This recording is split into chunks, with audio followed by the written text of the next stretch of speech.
당신의 멋진 하루를 응원합니다. 당신의 좋은 아침 동행이 되겠습니다.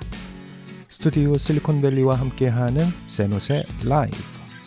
미국 내 정치, 경제, 사회, 문화 등 각 분야별 뉴스와 한인 사회 소식, 사람 사는 세상, 다양한 스토리를 전하는 세노세 라이브. 오늘도 이 프로그램을 찾아주신 분들께 감사드리고요. 여러분 모두의 건강과 행복을 기원합니다.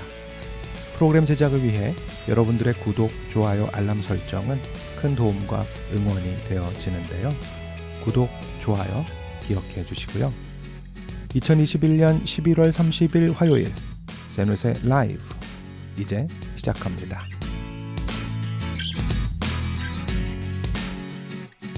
전 세계 헤드라인을 장식하고 있는 말이죠. 오미크론. 그 본래 뜻은 마이크로, 작다는 뜻인데 그 위력은 결코 작아 보이지 않네요. 세계보건기구 WHO는 어제 코로나 바이러스의 새로운 변종인 오미크론이 전 세계적인 위험 요소가 될 수 있음을 경고했는데요. 오미크론으로 인해 코로나19의 대규모 확산이 일어날 경우 심각한 결과를 초래할 수 있다고도 밝혔습니다. 유독 많은 수의 돌연변이 인자를 지녔다는 오미크론. 기존의 면역체계로 방지할 수 없고 더 높은 전염성을 띨 수 있다는데 보건 전문가들의 우려를 사고 있는데요. 물론 WHO에 따르면 현 시점까지 오미크론 관련 사망 사례는 보고된 바 없다고 하지만 혹시라도 환자 수가 급격히 늘 경우 각 국가별 보건 시스템을 붕괴시킬 수 있다는 점에서 미리미리 대비할 것을 당부하고 있습니다. 당장 취약계층을 중심으로 백신 접종의 속도를 높여달라 요청했는데요. 한편 오미크론 관련 미국 등 각 나라들이 아프리카 국가들을 대상으로 입국 제한 조치를 취하고 있어 논란이 되고 있습니다. WHO의 경우 당장 오미크론 확산 우려를 말하면서도 아프리카 지역에 대한 봉쇄 조치는 반대하는 동시에 변종 바이러스에 대한 세계적인 연대를 강조하고 있는데요. 함께 풀어야 할 과제라는 것 누구나 동의하겠지만 변종 바이러스 문제 쉽지 않은 싸움이 될 것으로 보이네요. 마음 단디 먹어야겠습니다.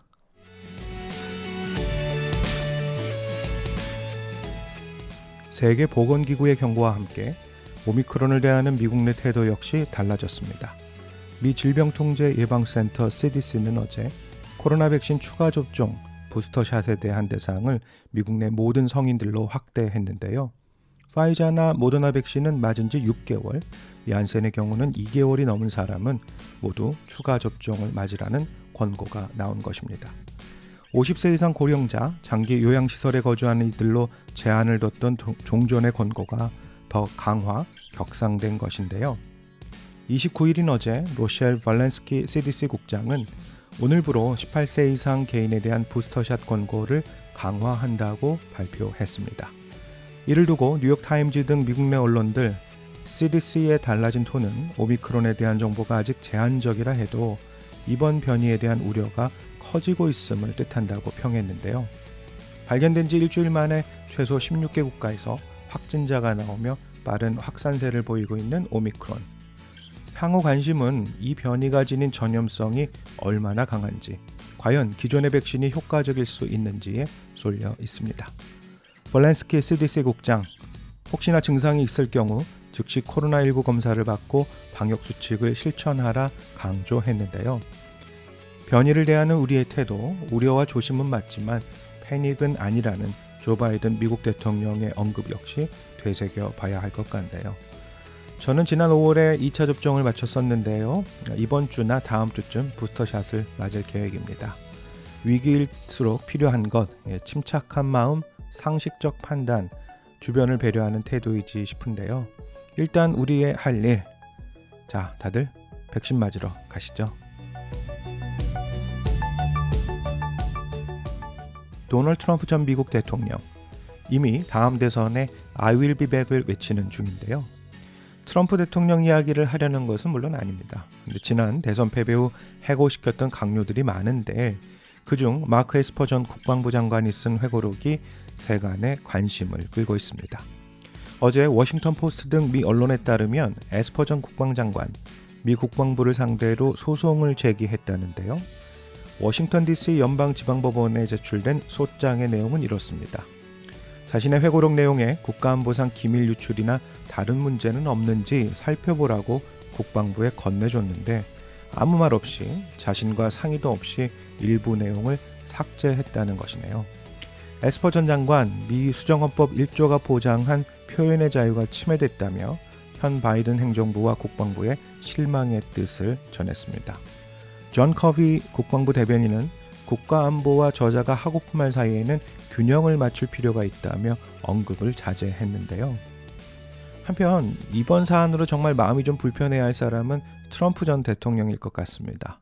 엄숙한 선서 A Sacred Oath라는 제목으로 내년 5월 출간 예정인 에스퍼 전 장관의 회고록, 출판사에서는 벌써부터 트럼프 행정부에서 격동기를 보낸 전 국방장관의 충격적 고백이란 카피 문구로 홍보에 열을 올리고 있는데요.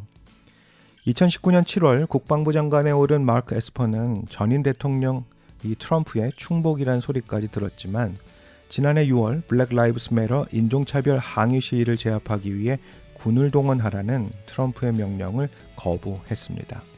당연히 트럼프의 눈밖에 났고 트럼프가 선거에 지자마자 You fired 경질당했는데요. 그러니 더욱 궁금해지네요. 과연 그 삭제된 페이지엔 어떤 내용이 있었을까? 회고록을 사보라고요? 뭐 그렇게까지는 아닙니다.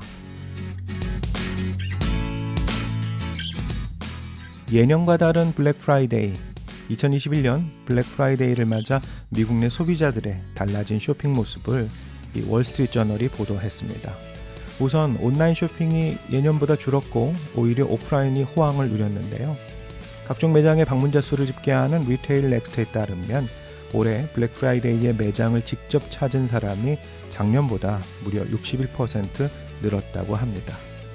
물론 코로나 이전 2019년보다는 여전히 27% 적은 수치인데요. 전반적으로 블랙 프라이데이의 쇼핑 객수가 예년의 수치를 회복하지 못하는 이유, 당연히 코로나로 인한 피로감이 있겠고 다른 하나는 예년보다 일찍 시작된 쇼핑 시즌 때문으로 전해지고 있습니다. 일찌감치 쇼핑할 것들을 미리 했기 때문에 블랙 프라이데이 때 이 매장이 예년보다 좀 덜 붐볐다는 건데요. 그럼에도 올해만 놓고 볼 때 온라인 대비 오프라인이 늘었다는 건 전과는 다른 양상이라 하겠습니다. 올해 블랙 프라이데이 온라인 매출은 89억 달러, 약 10조 6천억 원으로 코로나가 본격화된 작년 대비 다소 줄어든 모습입니다.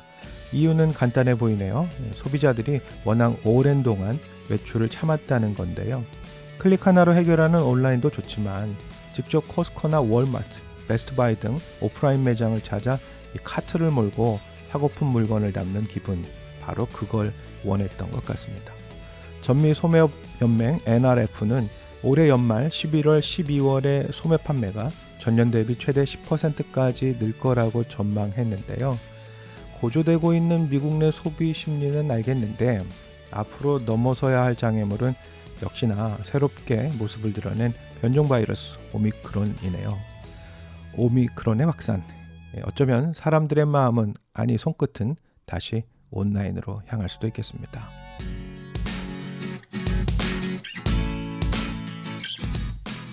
코로나 바이러스로 인한 물류 대란이 점차 해소되는 가운데 미국 내 경제 회복을 위한 대책 마련에 고심인 바이든 대통령인데요. 어제 백악관에서는 소매업체 및 소비재 생산 기업을 대표하는 최고 경영자들이 초대가 됐고 앞으로의 협력 방안이 논의됐다고 백악관 정례 브리핑을 통해 전해졌습니다. 이번 라운드 테이블 행사가 우리의 관심을 끄는 건 이날 초대된 10개 기업 중에서 외국 업체로는 우리나라의 회사가 유일했다는데요. 바로 삼성전자였습니다. 그 자리에 최경식 북미 총괄장이 자리를 했다는데요. 어제 모임은 최근에 물류 유통망 문제가 서서히 해결되고 있고 이를 위해 각 기업들이 벌인 노력을 치하하려는 자리였습니다. 베스트바이, 월마트와 CVS 등 미국을 대표하는 소매업체들이 동참하는 자리에 우리 기업이 함께한 것도 의미가 있겠지만 바이든 대통령으로선 추수감사절, 블랙 프라이데이, 사이버 먼데이를 지나며 연말까지 이어질 쇼핑 시즌이 물류난 없이 무사히 지나기를 바라는 마음, 이게 간절한 것 같습니다. 혹시라도 다시 물류유통에 심각한 차질이 생긴다면 경제적 위기에 더해 현 행정부에 대한 정치적 타격 역시 우려되기 때문인데요. 그만큼 새로운 변종인 오미크론의 확산 조짐 속에 추가적으로 생길 수 있는 물류 유통 문제를 사전에 최소화하는 것이 이번 라운드 테이블의 목적이라고 언론들은 전했습니다. 물류난 극복을 통한 바이든 대통령의 정치적 입지 강화, 그곳에 우리의 기업이 있었네요. 요즘 여기저기 일할 사람을 찾고 있는 미국 내 기업들인데요. 그 와중에 사용자 측이 관심 있게 보아야 할 최근의 근로 경향이 소개됐습니다. MZ세대, 미국 내 20, 30대 젊은이들이 점점 주 4일제 근무를 선호하는 것으로 나타났는데요. 전국망 케이블 방송 CNN은 최근 이른바 구인대란의 상황 속에 노동자들의 주 4일제 요구가 커지고 있다고 전했습니다. 이에 따르면 지난 8월 한 달간 430만 명, 9월에는 440만 명이 다니던 직장을 그만뒀다는데요. 기업들로서는 임금을 높여주거나 인센티브를 제공하며 고용 유지에 애는 쓰고 있지만 직장을 그만두고 떠나는 이들의 수가 역대급 기록을 보이고 있습니다. 한 조사에 따르면 최근 회사를 그만둔 22세에서 35세, 소위 MZ세대를 대상으로 조사한 결과 무려 80%의 응답자가 주 4일 근무를 원한다고 하는데요. 이 질문에 모르겠다는 응답은 17%, 반대한다는 응답은 고작 3%였습니다. 주 4일제 근무, 만약 그렇게 되면 불타는 금요일, 불금의 시작은 저녁이 아니라 아침부터 가능해지겠네요.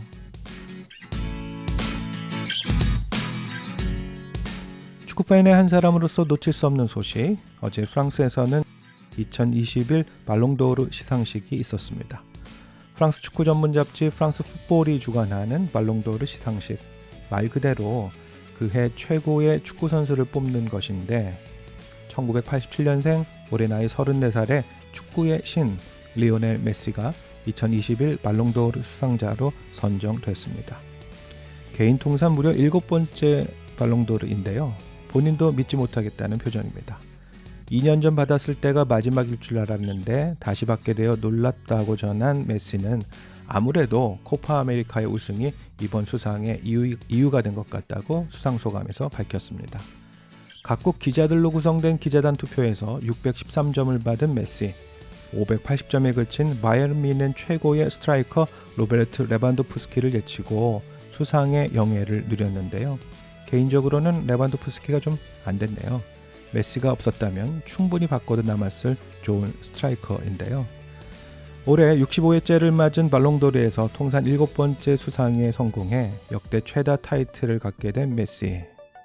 문득 이를 지켜봤을 한 선수가 떠오르는데요. 맨체스터 유나이티드의 크리스티아노 로날도.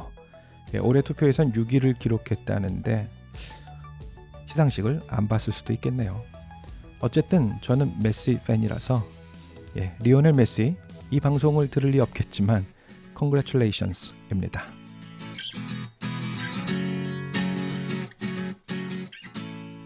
오늘 마지막 소식은 미국 연예계 뉴스입니다. 최근 라바라는 영화에 출연 중인 조셉 바에나, 헐리우드 배우에 관한 소식인데요. 현재 하와이에서 올로케 촬영 중인 영화 크립토 커런시, 암호화폐로 전액 출자된 최초의 영화라는 이슈와 함께 조셉 바에나라는 배우가 관심을 끄는 이유는 그가 유명 헐리우드 액션 배우, 전 캘리포니아 주지사이기도 했던 우리의 코만도 아놀 슈왈제네거의 아들이기 때문입니다. 조셉 바에나는 슈왈제네거가 혼외자로 얻은 아들인데 헐리우드 배우로 출사표를 던지게 된 것입니다. 바에나는 최근 라바의 촬영 장면 사진을 자신의 인스타그램에 공개해 사람들의 시선을 끌었는데요. 울창한 숲을 배경으로 상반신을 탈의한 채 서 있는 바에나의 모습. 젊은 시절 아버지를 무척 닮아 보이네요. 슈왈제네거와 그 집 가정부 밀드레드 바에나 사이에서 혼외자로 태어난 조셉 바에나. 이 어머니의 성을 따르곤 있지만 아버지와도 돈독한 관계를 유지하고 있다는데요. 한편 슈왈제네거의 아내 슈라이버에게서 태어난 아들 패트릭 슈왈제네거 역시 배우로 활동하고 있다는데 두 여인에게서 얻은 두 아들 모두 아버지를 따라 헐리우드의 사람이 되어졌네요. 이러다 언제고 세 사람이 함께 상반신을 드러낸 채 3부자의 근육자랑이란 제목으로 나서지 않을까 상상을 해보는데요. 미안하지만 아버지는 빼달라고요. 미국 내 주요 뉴스, 이민사회 소식과 사람 사는 세상 이야기로 꾸며본 샌호세 라이브. 오늘 내용은 여기까지고요. 오늘도 미국을 살아가는 이민자분들, 유학생들, 주재원과 그 가족들, 또 사랑하는 고국 대한민국에서 성실히 살아가는 모든 분들에게 건강과 평안을 기원합니다. 앵커 제이와 함께한 샌호세 라이브 2021년 11월 30일 순서 여기서 마치겠습니다. 여러분 고맙습니다.